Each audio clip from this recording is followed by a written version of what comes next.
اللہ الرحمن الرحیم۔ السلام علیکم 9th کلاس، کیسے ہیں آپ سب بیٹا؟ آج 21 جولائی ہے اور آج کا ہمارا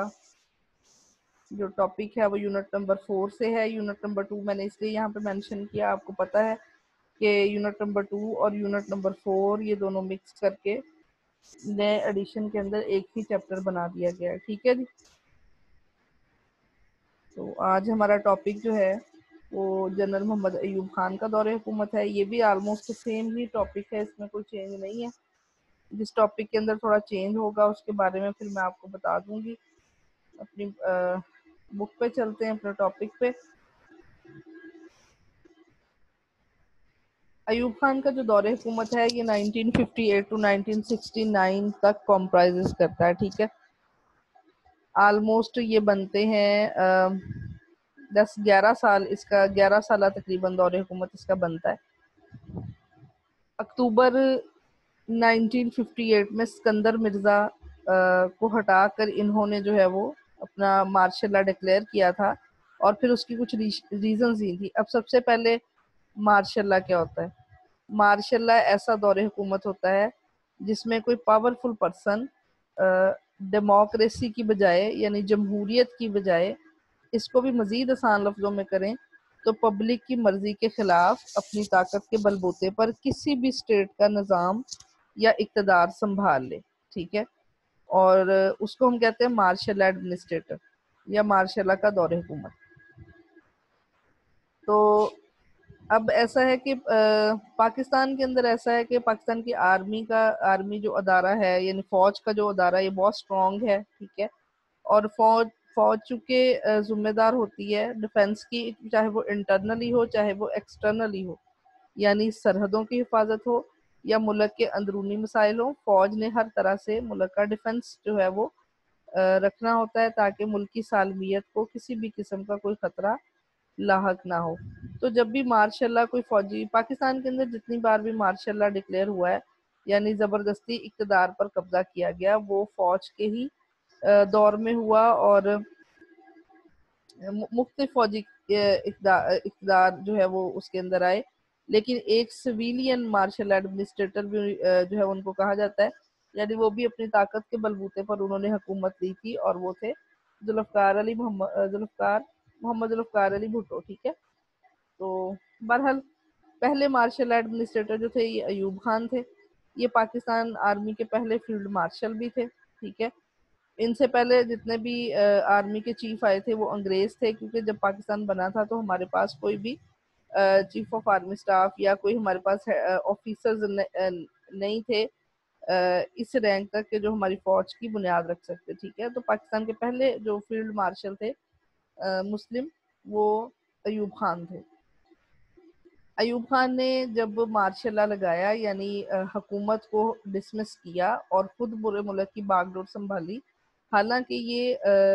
اگینسٹ ہے لاز کے کہ کوئی بھی شخص ایک عہدے پر رہتا ہوا دوسرے عہدے کو نہیں لے سکتا، یا فوج جو ہے یا کوئی بھی فوج جو ہے وہ حکومتی معاملات میں مداخلت نہیں کر سکتی۔ لیکن میں نے آپ کو بتایا چونکہ فوج ذمہ دار ہوتی ہے انٹرنل اور ایکسٹرنل ڈیفنس کی، ٹھیک ہے۔ تو اس وجہ سے جب فوجی حکمران مارشل لا ڈکلیئر کرتا ہے تو وہ ساتھ ہی کورٹ کو یہ جواز پیش کرتا ہے، یہ ریزن دیتا ہے کہ بھئی موجودہ جو حکومت ہے اس کی وجہ سے ملک کی سالمیت کو خطرہ تھا، ملک کی سلامتی خطرے میں تھی، ملک ٹوٹ رہا تھا، خانہ جنگی شروع ہو رہی تھی، حالات بگڑ رہے تھے، اس لیے جو ہے وہ ایگزسٹنگ گورنمنٹ کو ڈسمس کیا گیا اور ملک کی حکومت کا نظام سنبھالا گیا۔ اب کورٹ اس کے اندر پھر اس کو پروٹیکٹ کرتی ہے، ٹھیک ہے، ان کے ریزنز کو بعض اوقات مانتی ہے بعض اوقات نہیں مانتی۔ تو ایک چیز یہاں پہ میں اور کلیئر کر دوں، پیچھے ہم نے پڑھا 1956 کا کانسٹیٹیوشن، تو جب بھی کوئی مارشل ایڈمنسٹریٹر آتا ہے یہ اس کے اوپر ڈیپینڈ کرتا ہے کہ وہ پریویس جو قانون چل رہا ہے اس کو ایز اٹ از چلنے دے، یا اس کو ڈسمس کر کے اس کو ایبروگیٹ یعنی ختم کر کے نیا قانون لے آئے، ٹھیک ہے۔ ایوب خان نے 1956 کا کانسٹیٹیوشن جو تھا یہ ڈسمس کر دیا تھا، اور اس کی جگہ پر انہوں نے اپنا ایک آئین ایل ایف او بھی دیا، اپنا ایک آئین دیا تھا، ٹھیک ہے۔ اپنی مرضی سے جو ہے وہ ملک کا کانسٹیٹیوشن چینج کر دیا تھا، وہ پھر جا کے 1962 میں نافذ ہوا۔ اچھا، اب سب سے پہلے چونکہ انہوں نے مارشل لا ڈکلیئر کیا تھا کنٹری میں، اب اس کی انہوں نے کچھ وجوہات پیش کی۔ میں نے آپ کو بتایا نا کہ جب بھی مارشل لا ڈکلیئر ہوتا ہے تو اس کی ریزنز جو ہیں وہ کورٹ کو دینی پڑتی ہیں، پبلک کو دینی پڑتی ہیں۔ تو سب سے پہلے جو ریزن تھی جس کی بنیاد پر فیلڈ مارشل محمد ایوب خان نے ملک کے اندر، کنٹری کے اندر مارشل لا ڈکلیئر کیا، وہ تھا پولیٹیکل کانفلکٹ، یعنی اقتدار کی کشمکش۔ اس میں یہ تھا کہ مسلم لیگ جو تھی اس وقت، اس میں دڑے بندیاں بن گئی تھی، یعنی اس میں گروپس بن گئے تھے، ٹھیک ہے، اور جو سیاسی کشمکش تھی وہ اپنے پورے عروج پر تھی۔ لوگ پارٹی کے لوگ جتنے بھی تھے وہ حکومت حاصل کرنے کے لیے، زیادہ پاورفل ہونے کے لیے، اپنے آپ کو زیادہ جو ہے وہ فائدہ پہنچانے کے لیے مختلف قسم کی جو ہے وہ کرپشن کر رہے تھے، آپس میں جو ہے ان کے جھگڑے ہو رہے تھے۔ اس وقت چونکہ گورنر جنرل کا سسٹم چلتا تھا، یعنی وزیر اعظم ہوتے تھے اور گورنر جنرل، یہ دو، صدر پاکستان کا عہدہ نہیں تھا۔ صدر پاکستان کا عہدہ فرسٹ ٹائم ڈیولپ ہوا جا کے پھر انہی کے، مطلب انہوں نے اپنے لیے جو ہے وہ اسٹارٹ اس چیز کو کیا تھا۔ تو گورنر جنرل جو تھا اس نے 2 دفعہ اسمبلی کو ختم کیا تھا، تو اس وجہ سے جو ہے وہ کہتے ہیں جی ہمیں مارشل لا ڈکلیئر کرنا پڑا۔ اچھا، اس کے بعد پھر انہوں نے کہا جی پور اکنامک کنڈیشن، پاکستان میں جو ہے وہ معاشی بدحالی کا دورہ عروج پر تھا۔ اچھا، اب اس میں ظاہری سی بات ہے، جب حکومت کی توجہ ہی نہیں تھی اپنے اس کی طرف، اسٹیٹ کے نظام کی طرف، ٹھیک ہے، تو ان سے جو ہے وہ پرابلمس بھی کور نہیں ہو رہے تھے، بار بار اسمبلیاں ٹوٹ رہی تھی، تو پاکستان کی جو اکنامک کنڈیشن ہے وہ دن بدن پور ہوتی جا رہی تھی۔ حالانکہ یہ ایک زرعی ملک تھا، لیکن اس کے باوجود یہاں پر جو ہے وہ فوڈ کی بہت زیادہ قلت تھی، یہاں تک کہ بہت سارے علاقوں میں قحط آ گیا تھا۔ اس میں پانی کا ایشو بھی تھا کہ پانی انڈیا کی طرف سے بند کر دیا جاتا تھا، اس کی وجہ سے بہت سارے علاقوں کو پانی نہیں ملتا تھا، فصلیں خراب ہو جاتی تھی، اور اس وجہ سے پھر جو ہے وہ چونکہ گورنمنٹس کی توجہ نہیں تھی، گورنمنٹ ایسے پرابلمس کو دیکھ نہیں رہی تھی، تو اس وجہ سے ملک کی جو اکنامک کنڈیشن ہے وہ دن بدن خراب ہو رہی تھی۔ پھر اس کے اندر ایک مزید جو اس میں ریزن ہے وہ ہے لیک آف پولیٹیکل لیڈرشپ، یعنی ہمارے پاس سیاسی قیادت ہی کوئی نہیں تھی۔ قائد اعظم کی ڈیتھ ہو گئی، لیاقت علی خان کی ڈیتھ ہو گئی، اور حسین شین سہروردی کی، ٹھیک ہے، ان کے بعد کوئی بھی ایسا پرسن نہیں آیا جو کہ بجائے اپنے ذاتی مفاد کے جو ہے وہ اس نے قوم کا فائدہ دیکھا ہو، ٹھیک ہے۔ یہ سارے باقی سارے جو لوگ تھے وہ ان کے بعد اپنا فائدہ پہلے سوچتے اور قوم کا بعد میں، اسی وجہ سے جو ہے وہ ایسے نالائق کچھ جو ہے وہ لیڈر آ گئے قیادت کے اندر، جو کہ نہ تو عوام کو ایک کر سکے، ٹھیک ہے، اور نہ پرابلمس کو سالو کر سکے۔ پھر اس کے علاوہ یہ وہ دور تھا جس میں سمگلنگ بہت زیادہ بڑھ گئی، چور بازاری بڑھ گئی، ٹھیک ہے، بہت ساری ناجائز مراعات لوگ جو ہے وہ حاصل کرنے لگ گئے۔ اب یہ سارا کام جو تھا یہ ایک مخصوص طبقے کے اندر ہو رہا تھا، مڈل کلاس تھی، مطلب جو عوام کا جو زیادہ حصہ ہے وہ مڈل کلاس پر کنسسٹ کرتا ہے، تو ان کا کوئی حال پوچھنے والا نہیں تھا، ٹھیک ہے۔ غربت کی زندگی اور پورے سسٹم، پورے ملک کا جو سسٹم تھا وہ ڈسٹرب ہو گیا تھا۔ پھر ہے بیوروکریسی۔ اچھا، بیوروکریسی کیا ہوتی ہے؟ سب سے پہلے تو یہ سمجھیں کہ بیوروکریسی کیا ہوتی ہے۔ بیوروکریسی کہتے ہیں پالیسی میکنگ کو، ٹھیک ہے، ایسے لوگ جو پالیسی بنا کر گورنمنٹ کو دیتے ہیں ان کو پالیسی میکرز یا بیوروکریٹس بولتے ہیں، ٹھیک ہے۔ تو اب اس طرح ہوتا ہے جیسے اب ہمارا اسکول ہے، ٹھیک ہے، اسکول کا نظام جو ہے اس کو چلانے کے لیے جو ایڈمنسٹریشن ہے انہوں نے پوری اپنی ایک بیک پر ٹیم ہائر کی ہوئی ہے، جو کہ مطلب جیسے آپ کی جڑاں کے اندر اسکول ہے تو جڑاں میں کی جو ایڈمنسٹریشن ہے اس نے لازمی طور پر کچھ نیٹو پیپل رکھے، کچھ ایکسپرٹ رکھے، ایجوکیشنسٹ رکھے، کہ انہوں نے کہا جی ہم نے ایک ایجوکیشن والا ادارہ بنانا ہے، آپ ہمیں جڑاں کا جو ٹیریٹری ہے اس کا اندازہ لگا کے بتائیں کہ ہم یہاں پر کس طریقے سے ادارہ چلا سکتے ہیں۔ تو وہ جو مطلب پالیسی میکر جو انہوں نے رکھے ہوں گے، ہائر کیے ہوں گے، وہ کیا کریں گے کہ پہلے جڑاں کی ٹیریٹری دیکھیں گے، پھر دیکھیں گے بلڈنگ یہاں پر کیسی چلے گی, یہاں پر لوگ کیسے ہیں, ارننگ کتنی ہو سکتی ہے, یہاں پر کے لوگوں کو کیا کتنا دینا ہے, ڈیولپمنٹ کیسے ہو سکتی ہے, مطلب یہ ساری چیزیں وہ کریٹ کر کے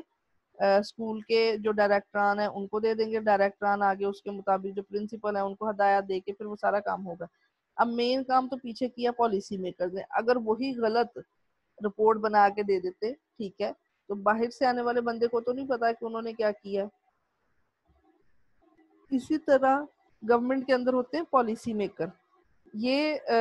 چاہیں تو بہت اچھی پالیسی بنائیں, ٹھیک ہے, اور ملک کی ترقی کو کہاں سے کہاں تک لے جائیں, اور چاہیں تو یہ غلط پالیسی بنا دیں اور جو ہے وہ ملک کو مزید تباہ و برباد کر دیں. تو اس لیے جو اس وقت کی بیوروکریسی تھی, یعنی جو پالیسی میکر تھے, یہ بھی پوری کوشش میں لگے ہوئے تھے کہ ڈیموکریسی ختم ہو جائے, ٹھیک ہے, کیونکہ یہ خود اقتدار چاہتے تھے, جو ہے وہ حکومت چاہتے تھے. یہ بھی ایک بڑی وجہ تھی کہ مارشاء اللہ لگا. پھر اس کے بعد ایوب خان جو ہے, چونکہ سیاستدان آپس میں لڑتے جھگڑتے رہتے تھے, گورنر جنرل غلام محمد جو تھے ان کے یہ کنٹرول میں نہیں آ رہے تھے, تو انہوں نے کیا کیا, جنرل ایوب خان, میں نے جس طرح آپ کو بتایا کہ یہ اس وقت ہمارے پہلے آرمی چیف تھے, ان کو انہوں نے اپنی کابینہ میں دفاعی وزیر کے حوالے سے شامل کر لیا, ٹھیک ہے. اب جب ان کو شامل کیا گیا تو لوگ جو تھے وہ تھوڑے محتاط ہو گئے کہ فوج کو ڈائریکٹ گورنمنٹ کے اندر انوالو کیوں کیا گیا. پھر اس کے بعد ہمارے صوبائی تعصبات بہت زیادہ تھے اس وقت, مطلب یہ جو 4 صوبے تھے, سندھ تھا, سرحد تھا, پنجاب تھا, بلوچستان تھا, گلگت بلتستان تو ابھی کچھ عرصہ پہلے جو ہے وہ ڈیولپ ہوا ہے, ٹھیک ہے, تو لیکن یہ 4 صوبے ایک سائڈ پہ تھے. پھر آلموسٹ جو ہے وہ 1000 کلومیٹر انڈیا, اور اس کے بعد پھر جو ہے وہ دوبارہ سے پاکستان کا ایک صوبہ بنگال, ٹھیک ہے, اور اس کا کوئی زمینی راستہ نہیں ہمارے ساتھ, کوئی فضائی اس کا راستہ نہیں ہے, صرف ایک راستہ ہے سمندری راستہ, اور وہ بھی پہلے جو ہے وہ کراچی سے بھی 350 میل آگے چٹاگانگ کی بندرگاہ پر. تو دوسری بات یہ کہ یہ جو سیاستدان تھے, جو لوگ اقتدار چاہتے تھے, انہوں نے اقتدار حاصل کرنے کے لیے ایک صوبائیت پرستی کو بہت زیادہ رجحان دیا, اور ساتھ ہی جو ہے وہ بہت سارے غلط قسم کی جو ہے وہ آپ کہہ دیں کہ باتیں اور غلط قسم کی انفارمیشن ایک پروونس سے دوسرے پروونس میں پھیلائی گئی. جیسے بنگال کے اندر, اس وقت بنگال ہمارا ایک بڑا جو ہے وہ ٹریڈ کے اندر, ہماری تجارت کے اندر ایک اہم کردار ادا کر رہا تھا, جیسے چاول, چینی اور چاول, چائے اور پٹسن, یہ 3 چیزیں اس وقت جو تھی وہ بہت زیادہ ایکسپورٹ ہو رہی تھی, اور وہ بیسیکلی بنگال سے ہی آ رہی تھی. لیکن بنگال کی پبلک کو جو ہے وہ اس طریقے سے بھڑکایا گیا کہ اس کا جو ریونیو ہے, جو اس کا فائدہ ہے, بجٹ ہے, وہ سارے کا سارا تو دوسرے صوبے کھا رہے ہیں, آپ کو کچھ نہیں مل رہا. تو اب جب اس طرح کی سچویشن ہوئی, ٹھیک ہے, پھر اس وقت کچھ اس طرح کے رولز نکالے گئے تھے کہ بنگالی جو تھے وہ ان کے اوپر فوج میں داخلے پر پابندی لگا دی گئی, جن کی ہائٹ چھوٹی ہے, اور اس طرح پھر لینگویج کا بھی بڑا ایشو آ رہا تھا. تو اس طرح کی جو چیزیں تھیں, اس کی وجہ سے ایک ہی ملک کے جو عوام تھے وہ ایک دوسرے سے بیزار ہو گئے, ٹھیک ہے, اور آپس میں لڑائی جھگڑے شروع ہو گئے, اور لڑائی جھگڑے پھر اس حد تک ہوئے کہ خانہ جنگی کی شکل اختیار کر گئے. خانہ جنگی سے مراد یہ ہوتا ہے جب ایک ملک کے صوبے آپس میں جھگڑ گئے, یعنی ملک کے جو صوبے ہیں یا کاؤنٹیز ہیں یا ڈویژنز ہیں, ٹھیک ہے, وہ سارے کے سارے آپس میں ہی لڑنا جھگڑنا شروع کر دیں. اچھا, اس کے بعد ہے پولیٹیکل انسٹیبلٹی. 1953 سے لے کے 1958 تک 2 گورنر جنرل تھے جنہوں نے 6 وزیر اعظم بدل دیے, ٹھیک ہے. تو یہ کوئی مطلب ڈرامہ تو نہیں تھا, پالیٹکس تھی, ٹھیک ہے, سیاست کا نظام چلانا تھا, اسٹیٹ افیئرس کو رن کرنا تھا. تو یہ ایک عجیب و غریب صورتحال بنی ہوئی تھی. تو پارلیمانی سسٹم جو تھا وہ ناکام تھا, اور سیاسی بحران اس کی وجہ سے پیدا ہو رہا تھا. عوام سیاستدانوں سے نفرت کرنے لگ گئے تھے, لوگوں جمہوریت کو مانتے نہیں تھے, ٹھیک ہے. تو انہوں نے کیا کیا کہ لوگوں کا خود بھی دل تھا کہ اب حکومت یا کچھ اس طرح یہ چینج ہو جائے اور کسی ایسے شخص کے ہاتھ میں جائے جو کہ تمام کنٹری کو لے کر اکولی چلتا ہو. تو اس وجہ سے جو ہے وہ مارشاء اللہ کا یہ بھی ایک سبب تھا کہ پولیٹیکل انسٹیبلٹی, ٹھیک ہے. دوسری بات یہ 1947 میں پاکستان بنا تھا, لیکن ابھی تک 58 آ گیا تھا, ابھی تک پاکستان کے اندر جو ہے وہ پاکستان کے اندر ایک دفعہ بھی الیکشن نہیں ہوئے تھے، صوبائی طور پر الیکشن جو ہے وہ ہوئے تھے ایک دفعہ، لیکن اس کے بعد الیکشن نہیں ہوئے تھے۔ 1956 کا مطلب آئین بھی آ گیا، اس میں بھی الیکشنز کی ڈیٹیل لکھی ہوئی تھی، لیکن اس کے باوجود یہاں پر الیکشن نہیں ہوئے، اور ایک سال کے اندر جتنے بھی کہا گیا تھا اس وقت کہ ایک سال کے اندر اندر تمام انتخابات کروا دیے جائیں گے، لیکن جنرل ایوب خان اس میں ناکام رہے۔ پاکستان کے اندر پہلی بار الیکشن جو تھے یہ 1970 میں ہوئے تھے، اور یہ کروائے تھے یحییٰ خان نے۔ اچھا بیٹے، آپ کا یہ آج کا لیکچر ہے، امید ہے آپ کو سمجھ آ گئی ہوگی۔ اگر آپ لوگوں کو کوئی چیز سمجھ نہیں آتی ہوتی تو پلیز میرے سے آپ جو ہے وہ کوشچن کر لیا کریں، فیڈ بیک دیا کریں، تاکہ ہمیں پتہ چلے کہ آپ لوگوں کو لیکچر سمجھ آ رہا ہے کہ نہیں آ رہا۔ اور ڈیلی کا ڈیلی یاد کیا کریں۔ میں کچھ دنوں میں انشاءاللہ میڈم سے بات کروں گی، اور پھر یہ جو ہمارے بک کا ایڈیشن چینج ہوا ہے اس کے حوالے سے بھی ہم کوئی پلاننگ کرتے ہیں۔ اوکے بیٹا، اپنا خیال رکھیے گا، اللہ حافظ۔